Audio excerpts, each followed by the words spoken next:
Assalamualaikum warahmatullahi wabarakatuh. Pada video kali ini kita akan membahas mengenai produksi massal.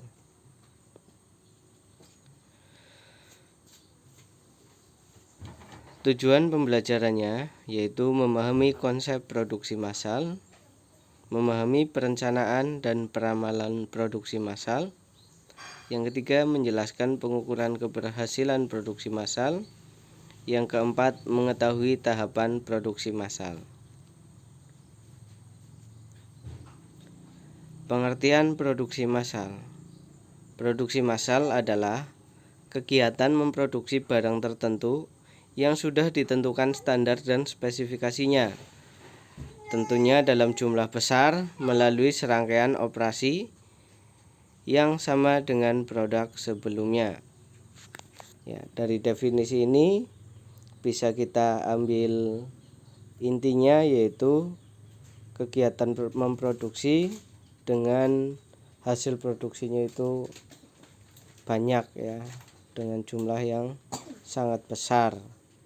Kalau kita contohkan, ada memproduksi sepeda motor. Nah, produksi sepeda motor termasuk kategori dalam produksi massal karena hasilnya atau cetakannya itu berjumlah banyak di pasaran, dan kemudian sebelum motor itu diproduksi itu sudah ada standar dan spesifikasinya, sehingga ketika memproduksi sepeda motor tersebut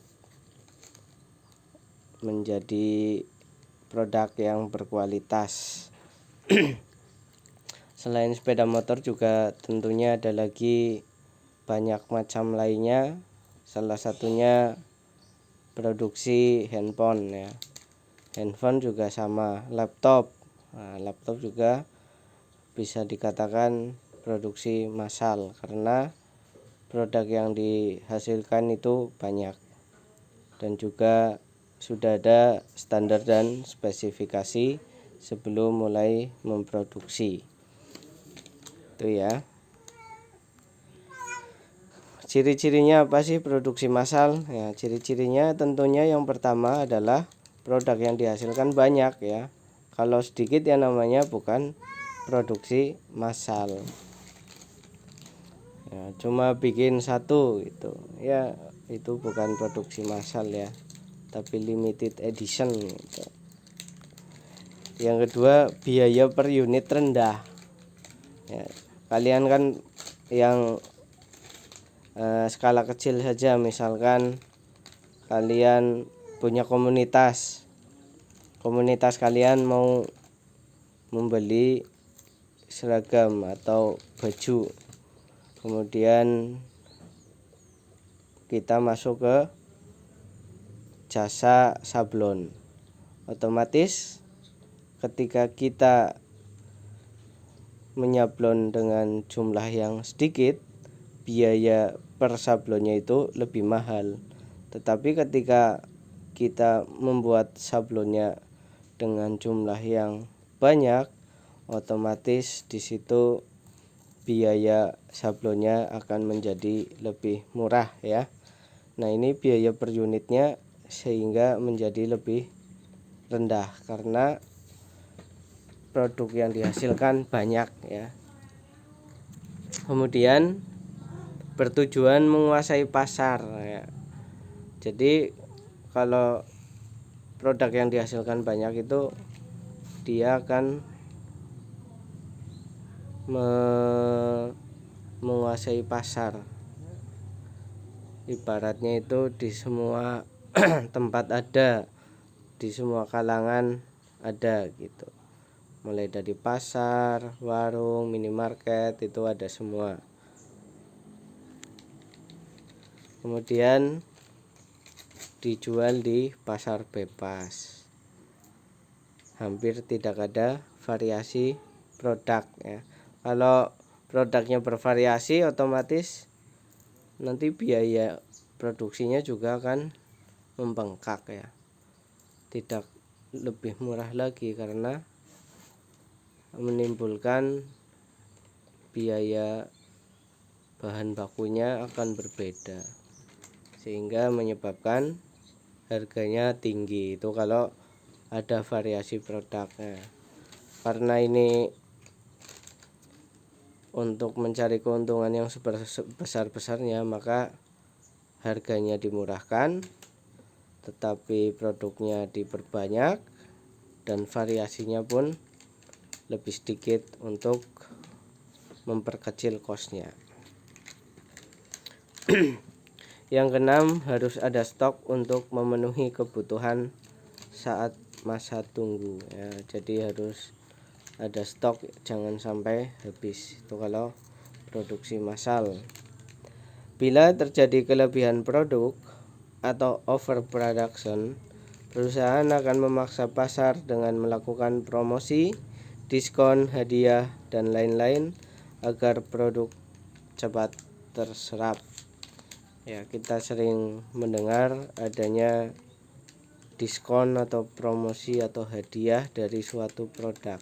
Nah, diskon-diskon tersebut pasti ada tujuannya.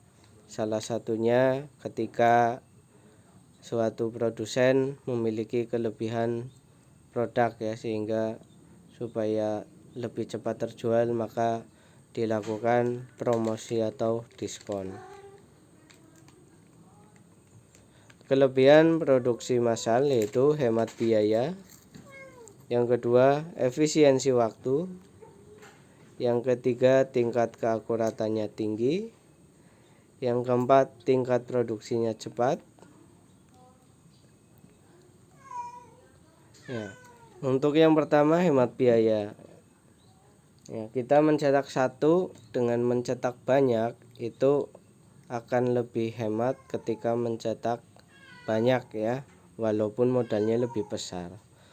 Efisiensi waktu ya, karena produk yang dihasilkan sama, otomatis waktu yang dibutuhkan untuk memproduksinya itu lebih efisien.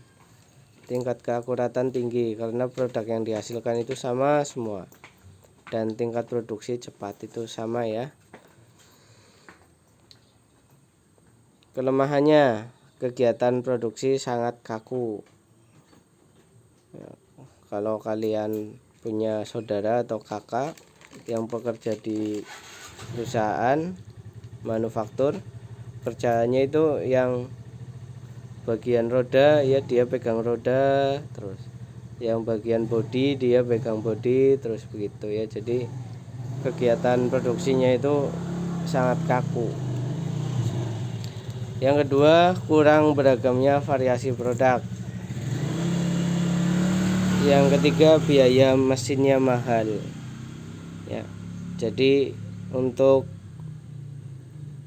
kelebihannya tadi biaya produksinya murah, tetapi kelemahannya biaya mesinnya itu mahal. Biaya mesin itu maksudnya modal untuk membeli mesin produksinya itu tidak murah ya.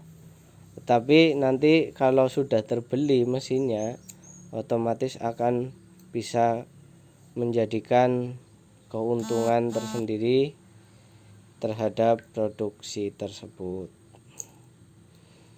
Kemudian tidak ada jaminan produk akan laris di pasaran. Nah, ini ketika mencetak banyak itu tidak pasti akan laris. Maka dari itu sebelum mencetak harus survei pasar terlebih dahulu.